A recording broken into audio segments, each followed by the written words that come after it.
Ok, buenos días, buenas tardes o buenas noches a todos y a todas. Bienvenidos a esta nueva conferencia que la Fundación Ecodiversa Tropical quiere llevarle a ustedes a través de su serie de seminarios Estudiantes Aprendiendo Estudiantes.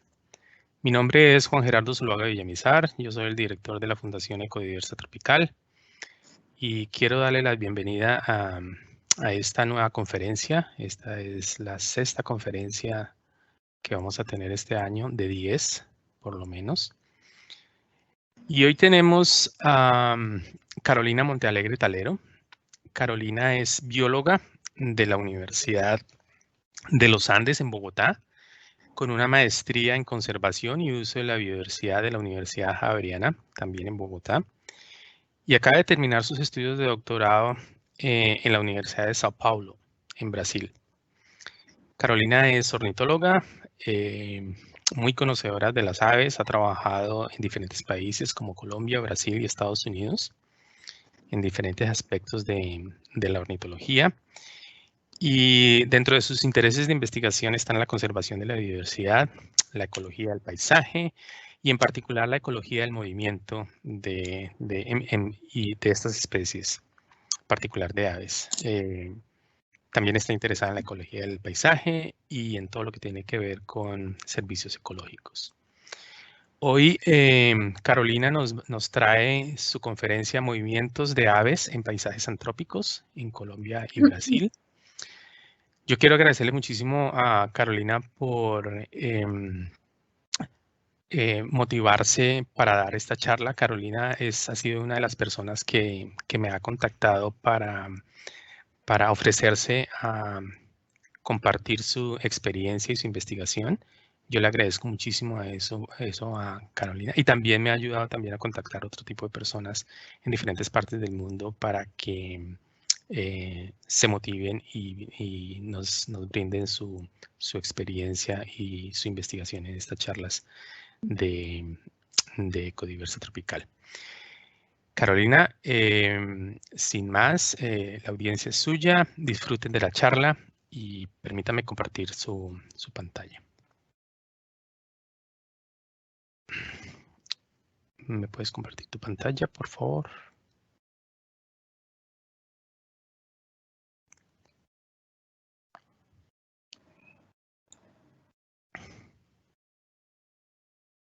Ok, good. Déjame yo... Ay, espérate un momento. Ok, yep. Pues ¿me puedes traer el internet, prestar el internet? Conexión. Me acaba de decir.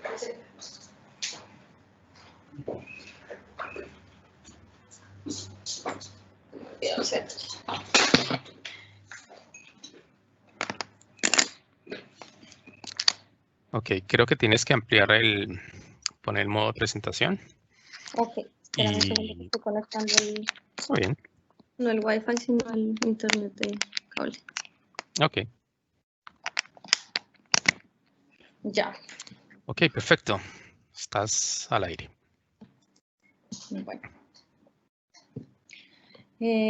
Bueno, Juan, muchas gracias por este espacio. Realmente es súper importante para uno como investigadora poder compartir con las personas lo que uno está haciendo, sus proyectos, sus resultados.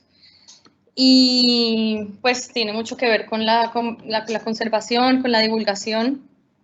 Y pues también esta red que Juan está haciendo de estudiantes alrededor del mundo que trabajamos en conservación es súper importante y pues muy chévere. Muchas gracias y pues a todos y todas las que estén atendiendo la charla les agradezco por su tiempo.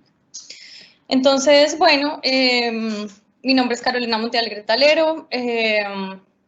Como van a ver, les voy a hablar de el eje temático, es esta parte de movimientos y también conservación de aves en paisajes antrópicos. Les voy a hablar de estudios que hice en Colombia cuando hice mi maestría y posteriormente el doctorado que hice en Brasil. Entonces, bueno, también pues voy a empezar dando una pequeña introducción para situarlos en lo que estoy hablando. Y pues eso, entonces vamos a comenzar. Ay, ya. Bueno, entonces quería comenzar con este artículo publicado por Jonathan Foley y colaboradores en 2011, que pues, se titula Soluciones para un planeta cultivado. Y en este artículo me llamó mucho. Perdona, Carolina, creo que no están pasando creo que debes primero ampliar la imagen y después compartirla, si no, no vas a... ciérrala nuevamente y la vuelves y la abres. Ok, ahora sí está pasando. ¿Ya está? ¿Ya está? No está en tamaño de presentación. Esperemos a ver. Para mí ya está en tamaño de presentación. Para ustedes, ¿no? Para nosotros no. Yo creo que es porque debes primero ponerla en tamaño de presentación y después compartirla. Qué raro. Sí. Ya la había hecho. Okay. Presentación. ¿Ya? Si quieres darle, vamos a parar y vuelves y la compartes. Okay. Pero en modo de presentación.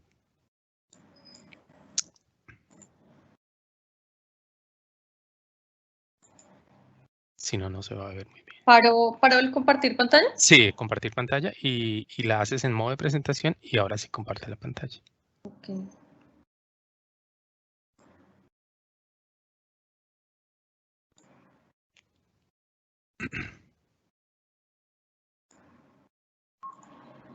¿Ya está? A mí me sale en presentación. ¿No? No, pero puedes reducir un poco el tamaño de la...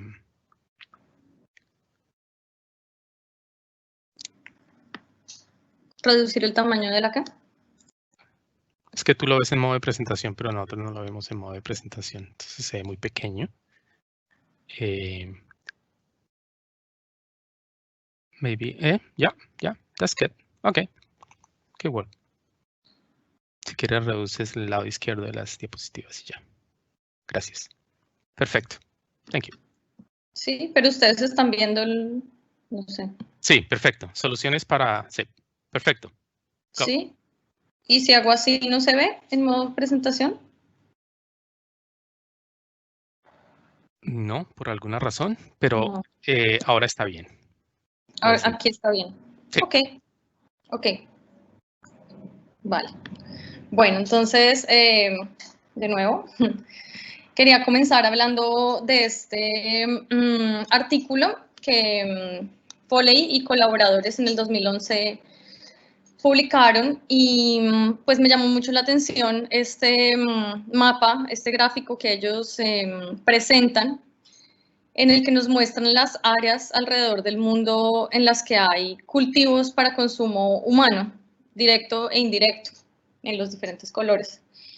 Entonces, ellos nos dan el dato que aproximadamente 38%, o sea, casi 40%, tal vez porque pues esto fue en el 2011, casi el 40% del planeta está transformado en áreas de cultivo y pues es el ecosistema terrestre más extenso si se compara con cualquier otro ecosistema.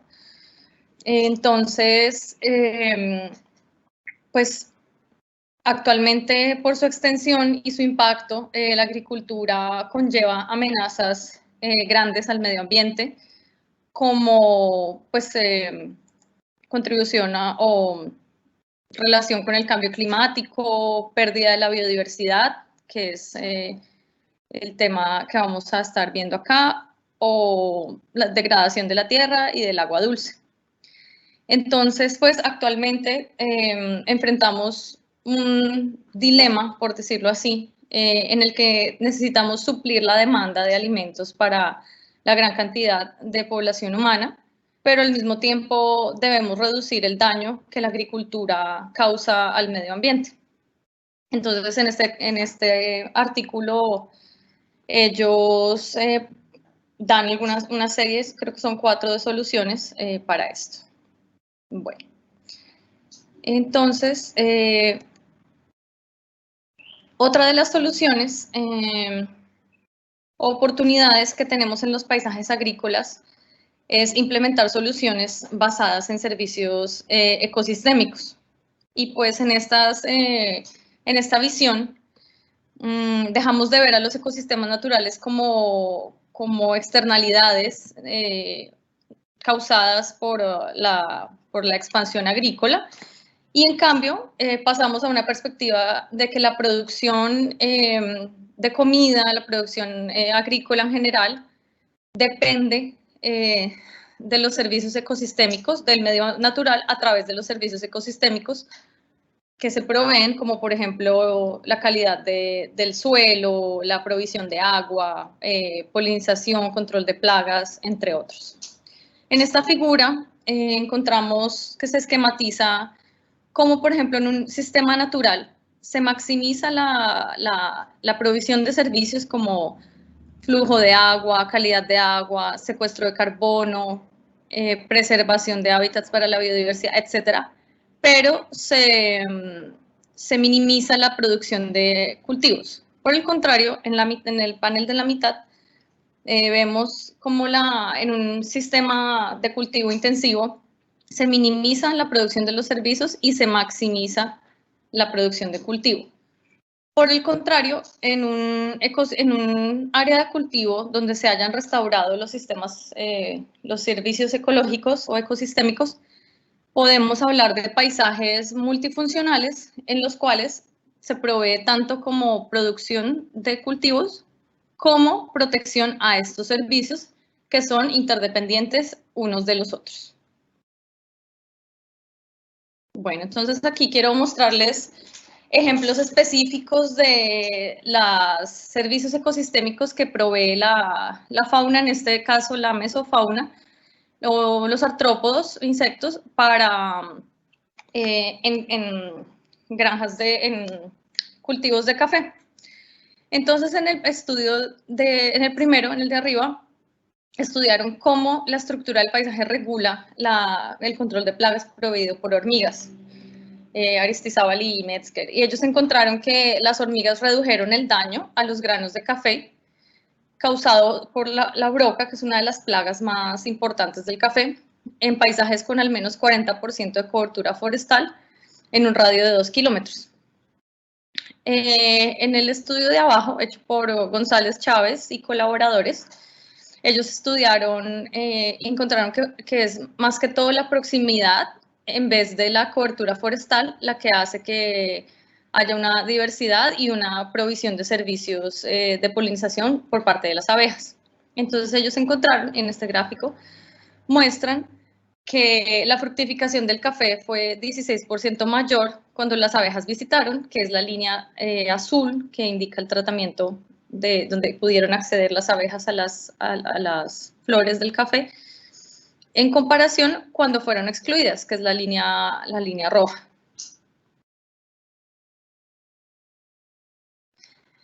En el caso específico de las aves, entonces Karp y colaboradores en el 2013 estudiaron cómo la abundancia de aves se relaciona con el control de plagas y la productividad del café. Entonces, ellos encontraron que las aves redujeron la infestación de la broca hasta en un 50% y que la cobertura florestal tiene que ver con esta remoción de la broca. Entonces, en este gráfico de la derecha vemos cómo cuando las aves son excluidas en la línea continua negra, la cantidad de granos de café con broca aumenta, y cuando se excluye el café, cuando se excluyen las aves no son excluidas en la línea punteada, esta relación se atenúa, entonces no hay tantos granos de café con broca. Entonces, podemos ver que, bueno, la siguiente. Entonces, teniendo esto pues como base, también existe este otro artículo publicado por Arroyo Rodríguez y colaboradores este año, en el que nos muestran cómo se deben diseñar los paisajes agrícolas para la biodiversidad, para conservar esta biodiversidad que provee servicios ecosistémicos. Entonces ellos nos dan varias indicaciones que se pueden seguir como voltadas hacia el manejo o hacia el diseño o planeación de paisajes agrícolas. Y la primera es aumentar la cobertura de cobertura boscosa a la derecha, el A. Entonces, ellos aquí traen o resumen varios estudios que se han hecho sobre la relación entre la fragmentación per se y la pérdida de cobertura forestal. Una cosa es fragmentar, pero que quede la misma cantidad de cobertura forestal, y otra cosa es fragmentar y que además se pierda, que eso es lo que ha hecho que declinen tantas especies. Entonces, ellos nos dicen que es más importante aumentar la cobertura forestal que la fragmentación por sí, per se, ya que la fragmentación per se hace que para algunas especies haya efectos positivos en algunos casos. En el panel B, vemos que también es importante preservar al menos el 40% de la cobertura forestal. Esto también ellos lo recogen, hacen una pequeña revisión de los estudios que ha habido sobre los umbrales de extinción. Ha habido estudios para mamíferos, aves, etcétera, otros grupos. Y se ha encontrado que este número, este 40%, es más o menos el hábitat remanente o remanescente que debe haber para garantizar la persistencia de las poblaciones, ya que por debajo de ese umbral, como ven acá, en esta línea punteada, las extinciones ocurren abruptamente.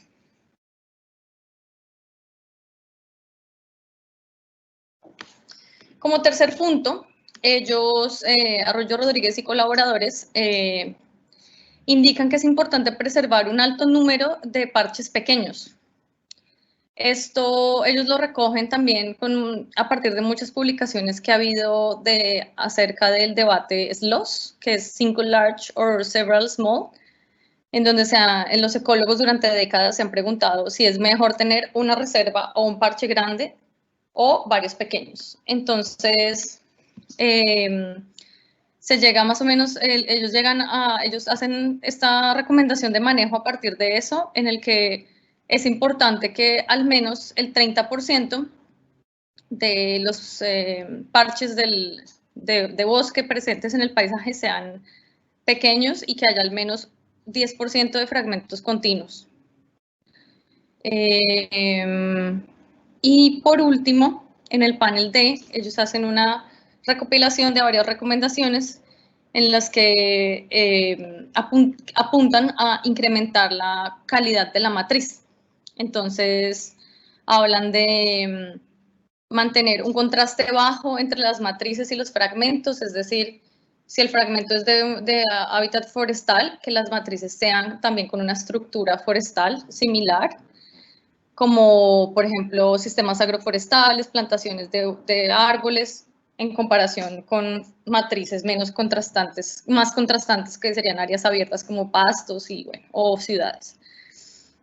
Como segunda recomendación dentro de este punto, ellos hablan de crear o restaurar corredores naturales, ya sean corredores de paso o cercas vivas y cercas vivas para aumentar la conectividad. Y como tercer punto, hablan de la importancia de preservar los árboles aislados, porque sirven como estas piedras de paso en las matrices.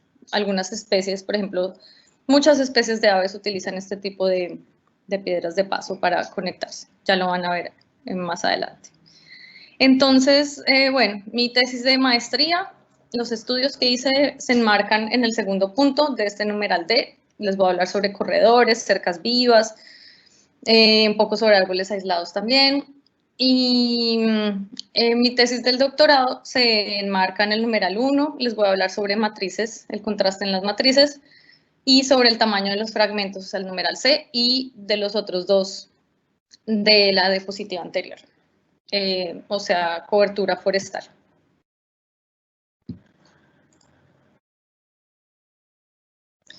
Bueno, entonces, la primera parte les voy a contar sobre lo que hice mientras era estudiante de la maestría en conservación de la Javeriana. Mi orientador fue el ornitólogo Luis Miguel Rengifo y mi codirectora fue María Ángela Echeverry, actual directora de la maestría. Y estuvimos en colaboración con dos investigadores, Sven Renner y Marcela Suárez Rubio, de la Universidad de Recursos Naturales y Ciencias de la Vida de Austria. Entonces, bueno.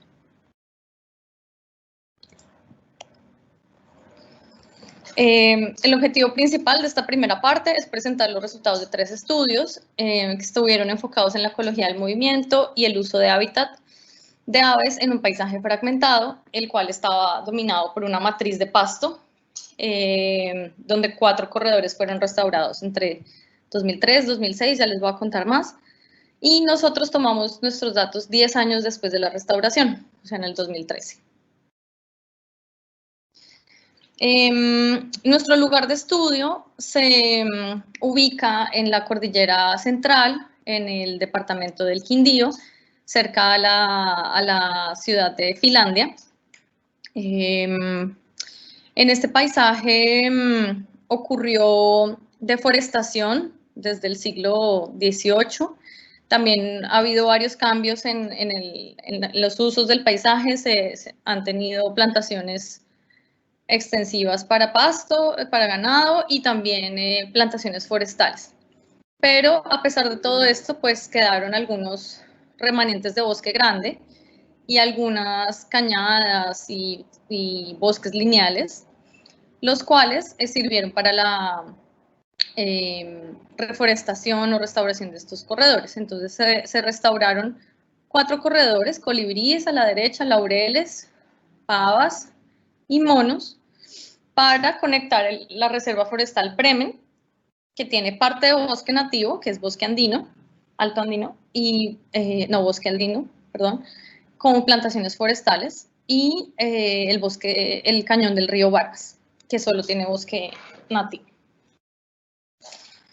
Bueno, este proyecto fue llevado a cabo por el Instituto Humboldt, se llamó Proyecto Andes, y se llevó a cabo entre los años de 2003 y 2006. Como pueden ver, cuando empezó el estudio, esta es una foto de diciembre a la izquierda, de diciembre del 2003, existían solo pastos para ganadería, o en otros lugares se realizó la restauración en plantaciones forestales que fueron cortadas. En este lugar existió o existe.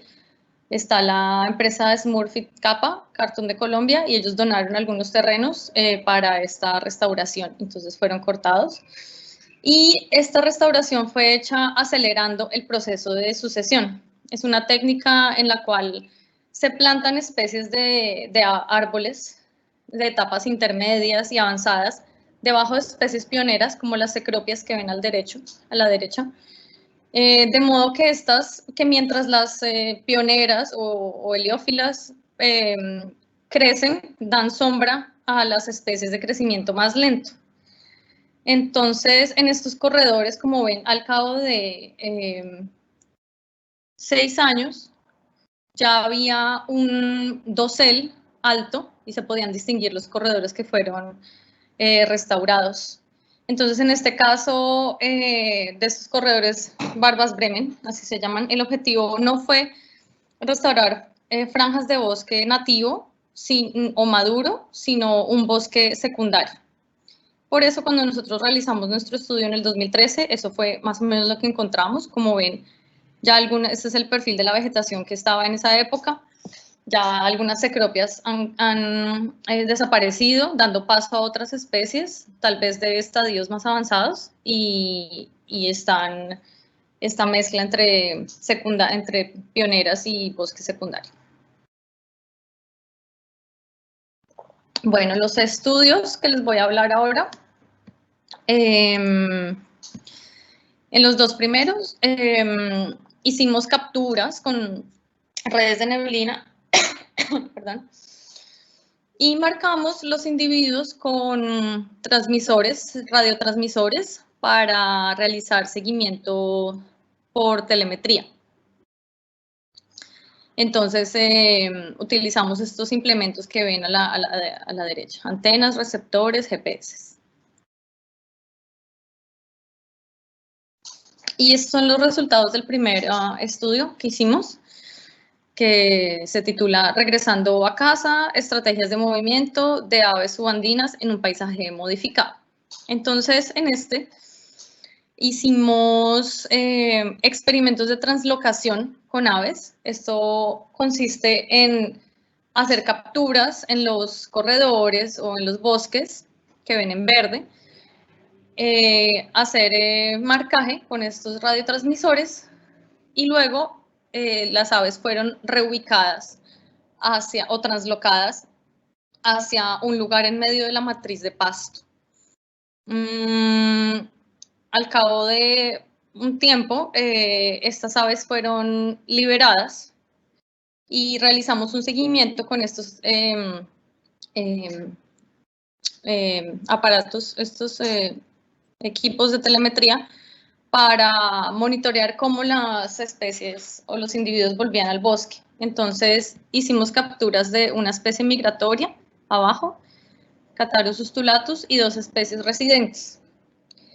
Y vimos, como ven en los triángulos, acá, fueron los sitios de captura. El sitio del release, donde los liberamos, fue la parte en negro.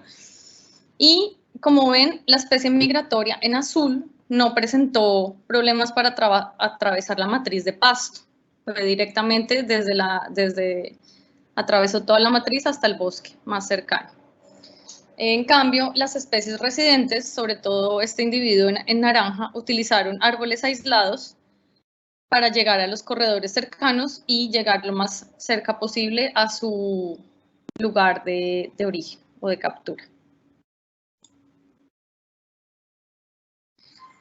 En un segundo estudio, investigamos el uso de hábitat y las áreas de vida o home range para especies de aves focales en este paisaje. Entonces, nuestro objetivo fue evaluar si los corredores que se restauraron en ese momento, hacia 10 años, están proveyendo conectividad estructural conectividad estructural y funcional para las especies de aves focales.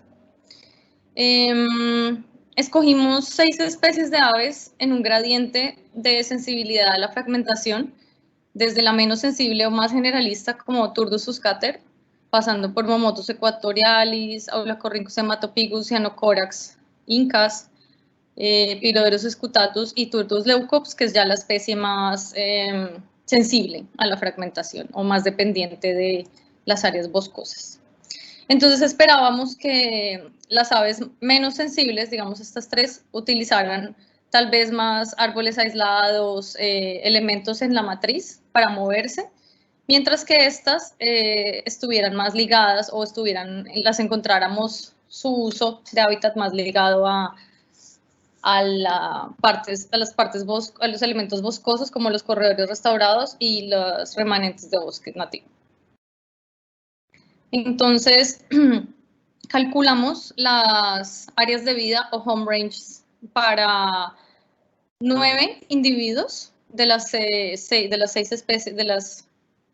especies que les mostré anteriormente. En colores ven los polígonos o los polígonos de kernel, que son mapas de calor en donde indican el rojo, las áreas de mayor utilización o anaranjado, pasando por amarillos hasta el azul, en áreas donde hay menos utilización. Y en las líneas punteadas ven los polígonos mínimos convexos, que es otra forma de calcular las áreas de vida. Y sobrepuestos por debajo de estos están los usos del paisaje. En gris oscuro, el corredor restaurado; en negro las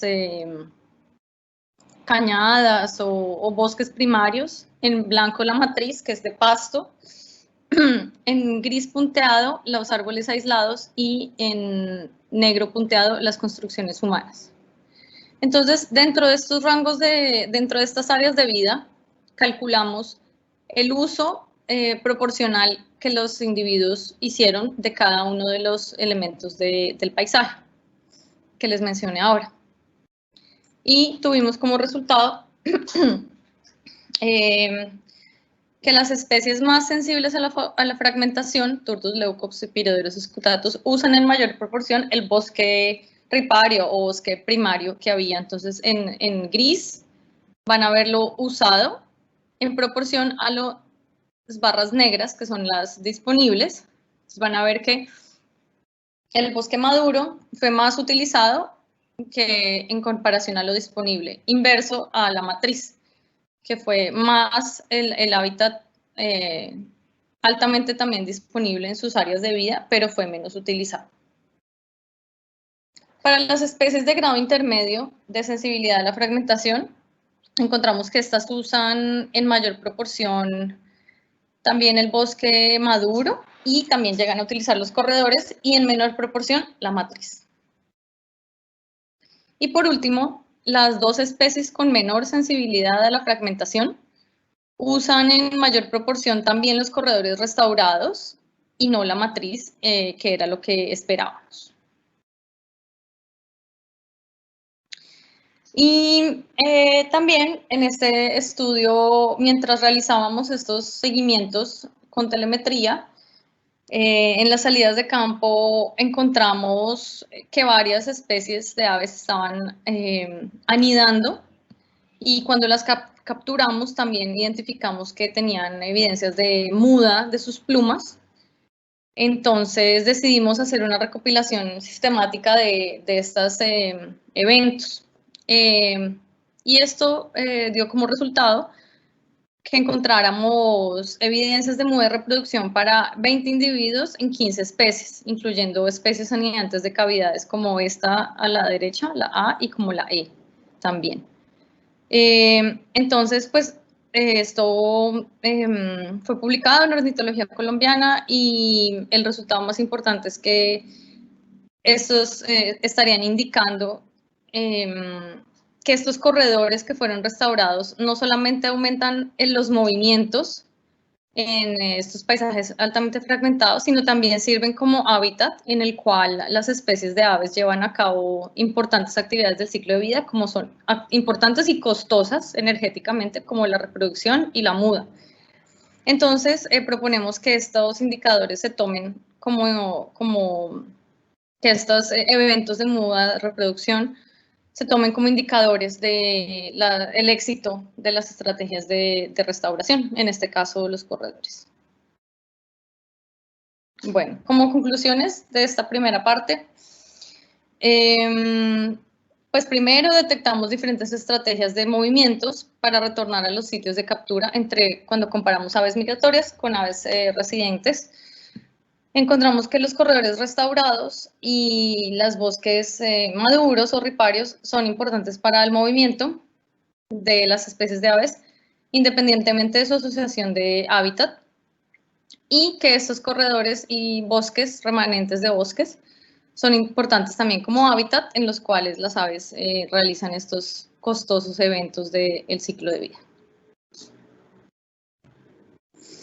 Y como final de esta primera parte, quiero agradecer a las instituciones y a las personas que me acompañaron y me apoyaron en esta etapa, a la Facultad de Estudios Ambientales, en la que realicé mi maestría, al Instituto Geográfico Agustín Codazzi, que dio algunos elementos de cartografía importantes, a la Metro Parks Cleveland Zoo, que donó un dinero para el campo, y Idea Wild algunos equipos.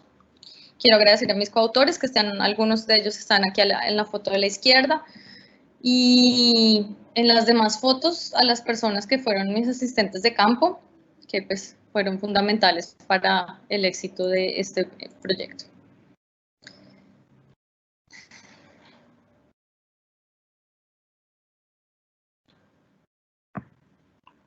Y bueno, y ahora quiero hablarles de una parte de mi doctorado, en específico es el capítulo 2, que es el que más tiene que ver con los movimientos en paisajes agrícolas. El primer capítulo mío fue una revisión y el tercer capítulo fue una parte de temporalidad, pero quería hablarles de este capítulo que tiene que ver con la estructura del paisaje y pues se titula El desbordamiento de aves como un proceso bidireccional modulado por el tipo de matriz, la cobertura forestal y el tamaño de fragmento. Actualmente se encuentra en revisión en Agriculture, Ecosystems and Environment y pues lo desarrollé en compañía de mi orientador Jean-Paul Metzger y Larissa Basing fue mi coorientadora. Todos pertenecemos al Laboratorio de Ecología del Paisaje y Conservación de la Universidad de Sao Paulo. Entonces, cuando yo llegué a Sao Paulo, al LEPAC, al laboratorio, ellos estaban empezando un proyecto que se llamó Proyecto Interfase, que duró hasta este año. Se entregó ya el último informe técnico al financiador. Y pues en este proyecto estudiamos las relaciones entre la estructura del paisaje, los procesos ecológicos, la biodiversidad y los servicios ecosistémicos. Entonces, era un proyecto que traía o juntaba bastantes estudiantes de maestría y de doctorado y algunos postdoctorandos también, varios PIs también, varios laboratorios, fueron 2 laboratorios, no solo el mío. Y el objetivo general era la planeación de estos paisajes multifuncionales que son capaces de sustentar tanto biodiversidad como servicios ecosistémicos. Se investigó pues la influencia de la estructura y composición del paisaje en la regulación de estos servicios ecosistémicos y también estudiamos los procesos ecológicos. Yo me encargué de estudiar un proceso ecológico que ya les voy a mostrar, que tiene que ver con el movimiento de aves. Y bueno, en estos paisajes agrícolas, como mostraba en la foto anterior, y les muestro, esta foto es una panorámica de mi lugar de estudio, ya les voy a mostrar, en la zona cafetera de Brasil. Cuando uno vaya, ve una serie de mosaicos, estos mosaicos heterogéneos, en los que se alternan fragmentos de hábitat con matrices ya sean de cultivos o de pastizales. Entonces los organismos pueden utilizar recursos tanto en los fragmentos, dependiendo si son especies dependientes de de bosque totalmente, o hay especies más generalistas que pueden hacer uso también de las matrices y otros elementos del paisaje. Entonces, en estos paisajes, el movimiento de las especies es crucial para su supervivencia, para llevar a cabo varias fases del ciclo de vida. Y uno de estos importantes movimientos es el desbordamiento, como se conoce en español, que no es muy usada esa palabra, o spillover, que es lo que más se usa en la literatura, el término en inglés, acuñado por este autor en el 2012, que es el movimiento de organismos entre hábitats distintos. Entonces, en este caso, tenemos un polinizador, una abeja, que se desplaza desde su hábitat nativo, que en este caso es un pastizal nativo, hasta un cultivo que tiene una florada masiva, digamos. Ahí aprovecha recursos de néctar y polen, y cuando estos acaban, que son recursos suplementarios, vuelve a su área nativa. Entonces, vemos que existe esta bidireccionalidad en el proceso y contribuye a servicios ecosistémicos como control de plagas y polinización, que fue este ejemplo que les di. Entonces, mi pregunta de investigación fue si la estructura del paisaje tiene efectos sobre el spillover de aves. Yo encontré, bueno, eso es spoiler de mi primer capítulo, que no lo voy a hablar acá, pero yo encontré que se ha analizado mucho la relación de la estructura del paisaje sobre el spillover de invertebrados. Hice una revisión sobre ese tema, pero sobre aves no se sabe mucho. Entonces quisimos saber cómo esta estructura del paisaje, representada en el tipo de matriz, permeable, no permeable, el porcentaje de cobertura de bosque y el tamaño del fragmento van a influenciar los movimientos o el spillover. Entonces construimos 3 hipótesis. La primera sobre el tipo de matriz y esperamos que hubiese un mayor movimiento desde los fragmentos de bosque hasta las matrices de café, o sea, las más permeables, y un menor movimiento desde los fragmentos hasta el pasto, que es la matriz menos permeable.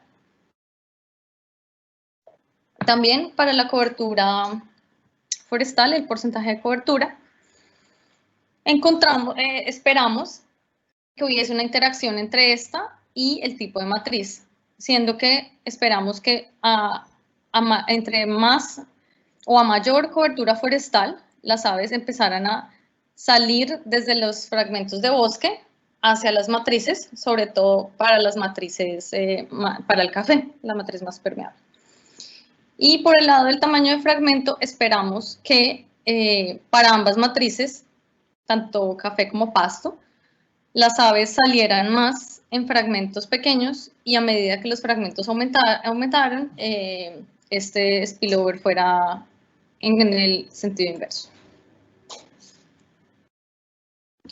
Bueno, nuestra área de estudio, como les dije, fue en la región cafetera de Brasil, en los límites entre el departamento de Sao Paulo, entre el estado de Sao Paulo y Minas Gerais.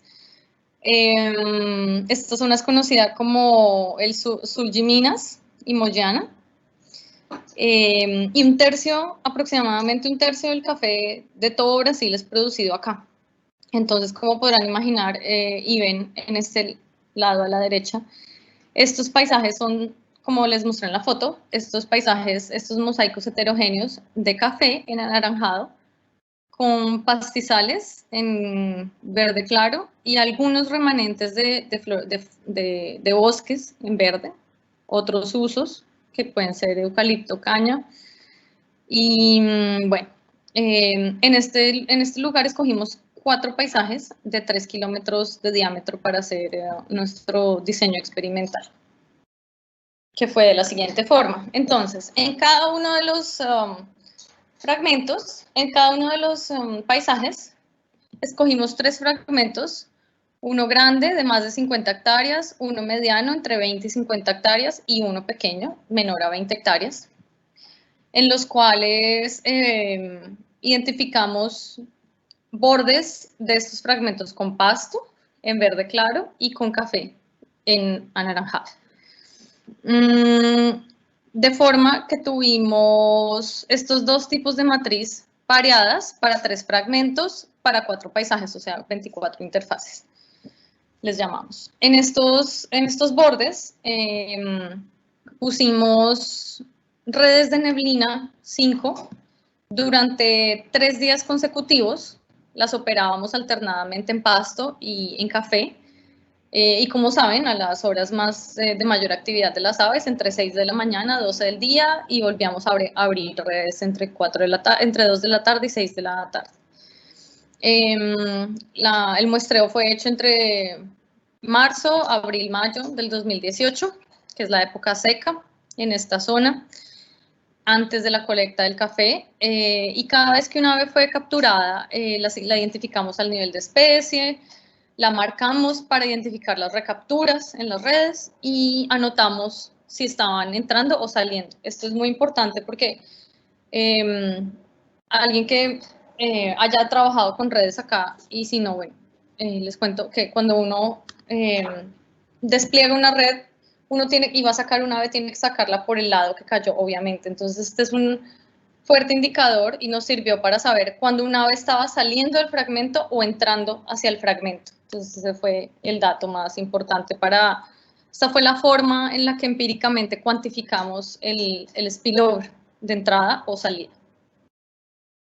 Entonces, como resultado, capturamos 559 individuos de 89 especies, encontramos o capturamos más individuos en las interfaces de café, como era esperado, que en los pastizales, y la mayoría de especies que capturamos son catalogadas como generalistas, el 48%, el 30% son dependientes de áreas boscosas, o sea, no tienen por qué estar mucho o por qué moverse mucho a las matrices, y el 22% son especies de áreas abiertas. Bueno, aquí en esta gráfica les muestro el número de individuos que se mueven a través del eje. Entonces, el eje lo ejemplifico en el 0. Pueden ver que encontramos que el proceso es bidireccional porque encontramos individuos tanto entrando en negro como saliendo, tanto para las matrices de pasto como para las matrices de café, para generalistas y dependientes. Pero encontramos mayor cantidad de individuos entrando a los fragmentos que saliendo, como ven, las barras negras son más grandes. Entonces encontramos un spillover bidireccional un poco más fuerte hacia un lado. ¿Qué más encontramos? Con respecto a la hipótesis del tipo de matriz, corroboramos que hubo un mayor movimiento hacia las matrices de café que de pasto. Como les dije, no lo habíamos hipotetizado, pero encontramos que es bidireccional.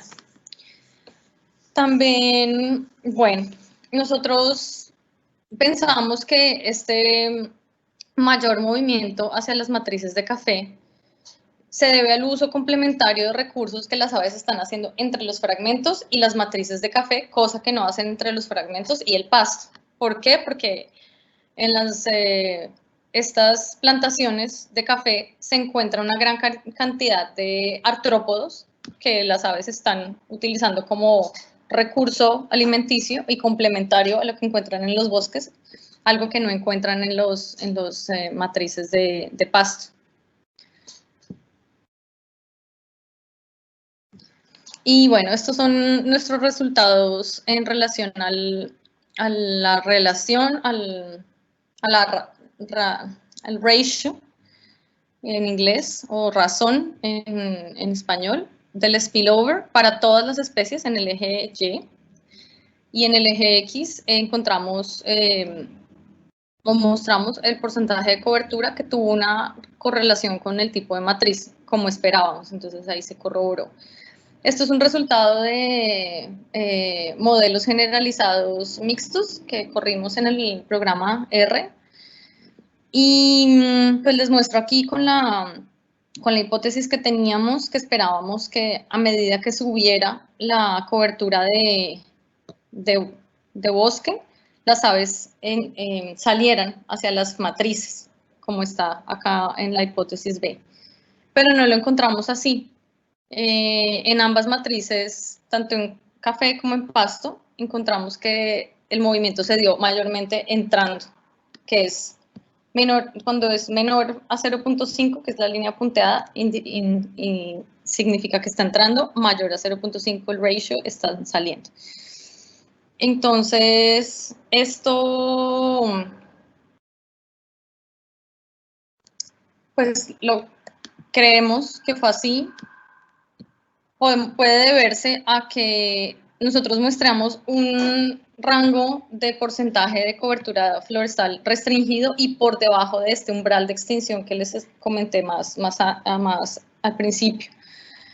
Y entonces, en este tipo de paisajes altamente deforestados, las especies que dominan son aquellas adaptadas al disturbio, o sea, generalizadas, como nuestra especie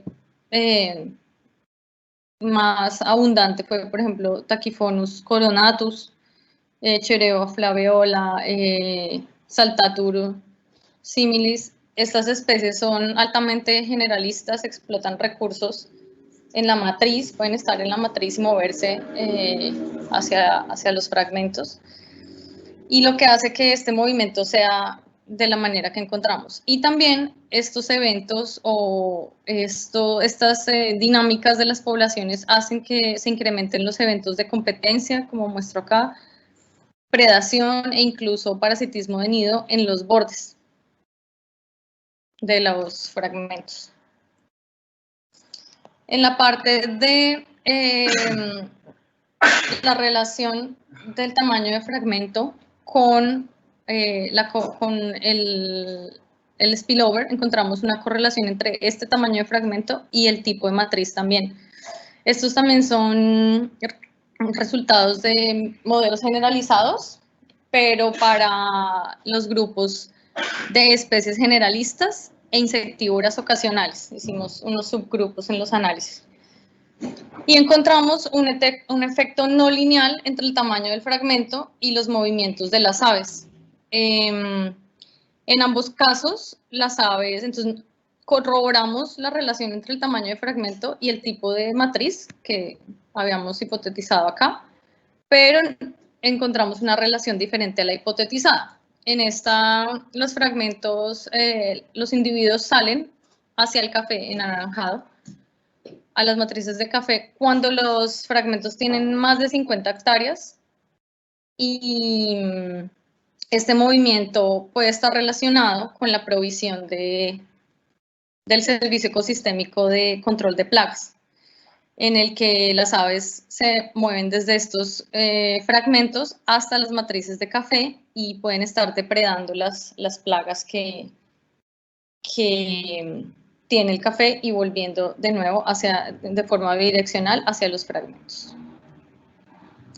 Entonces, como conclusión general, tuvimos que el tipo de matriz, dependiendo si esta es permeable o no, en interacción con el tamaño del fragmento, el porcentaje de cobertura, determinan los movimientos de aves en los paisajes agrícolas. Entonces vemos que, por ejemplo, un paisaje como el que se ve a la izquierda en el panel A, tendría una movilidad mucho menor en comparación con lo que estamos viendo a la derecha.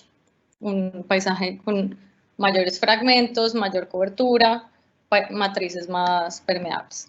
Y pues entender el movimiento de las aves en paisajes fragmentados es clave para entender cómo les podemos conservar y para la manutención de los servicios ecosistémicos que prestan.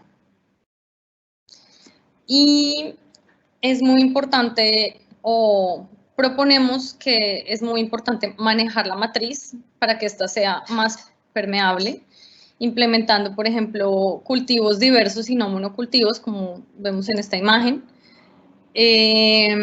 O sea, matrices arbóreas con una estructura más similar a los fragmentos de hábitat nativo y que contengan elementos de conectividad como piedras de paso, corredores biológicos y cercas vivas. Y también, por último, es altamente importante la conservación de los fragmentos de mata atlántica, sobre todo los que tienen más de 50 hectáreas, porque en ellos las especies encuentran estos recursos alimenticios y, como vimos, se permite que ocurra el proceso de spillover. Esto es un gran reto en este hábitat, en este bioma, ya que más del 80% de los fragmentos tienen menos de 50 hectáreas. Y es un hábitat bastante fragmentado, como ven en la línea verde acá en el panel de la izquierda. Las hectáreas de vegetación nativa han bajado, mientras que las hectáreas de agricultura en morado han subido, si comparamos del 85 al 2018. Este bioma tiene alrededor del 30% de su área en algún tipo de cobertura forestal y más del 60% es agricultura. Entonces, es típico este paisaje que les presenté antes de varios fragmentos en matrices altamente contrastantes. Y por eso es súper importante que la restauración se centre en aumentar el tamaño de los fragmentos y mejorar la conectividad. Y por último, es muy importante este bioma en Brasil porque alberga más o menos el 57% de toda el área urbana de Brasil. Acá en el mapa de la Mata Atlántica ven, en rojo están las ciudades, Sao Paulo, Río de Janeiro. Entonces, es un bioma altamente importante para la provisión de agua y para la producción de comida de la que dependen gran parte de los habitantes de todo Brasil. Entonces, este approach o esta solución basada en servicios ecosistémicos es muy, se ajusta muy bien a la conservación de este tipo de biomas. Y ya, por último, pues quería contarles que este proyecto tuvo la financiación de FAPESP, que es la Fundación de Amparo a la Investigación del Estado de Sao Paulo, que financió el proyecto Interfase. El Consejo Nacional de Desarrollo Científico y Tecnológico de Brasil me otorgó una beca de estudios por 4 años. Y quiero agradecer al programa de posgraduación de Ecología del Instituto de Biociencias de la USP y en especial al LEPAC, que fue mi laboratorio y mi hogar durante 4 años y medio.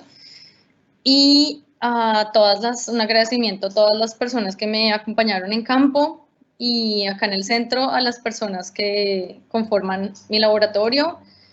Y a ustedes, muchas gracias por asistir a esta charla y si tienen preguntas, no duden en hacerlas. Gracias.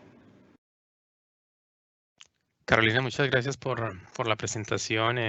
Yo pienso que tiene gran importancia en términos de la conservación de la biodiversidad en paisajes modificados, especialmente agrícolas, donde debemos tratar de encontrar soluciones intermedias para poder suministrar, digamos, la comida que se requiere para las grandes ciudades, pero también mantener la biodiversidad de los servicios ecológicos que son importantes también para poder suministrar la comida en general para estas grandes ciudades. Tengo 2 preguntas de Clarisa Lira. Primero que todo, te felicita por los estudios realizados y tiene 2 preguntas. La primera es, a mí me gustaría saber al cuánto tiempo después de restaurar el bosque las aves inician a hacer uso del hábitat. Si tienes alguna idea.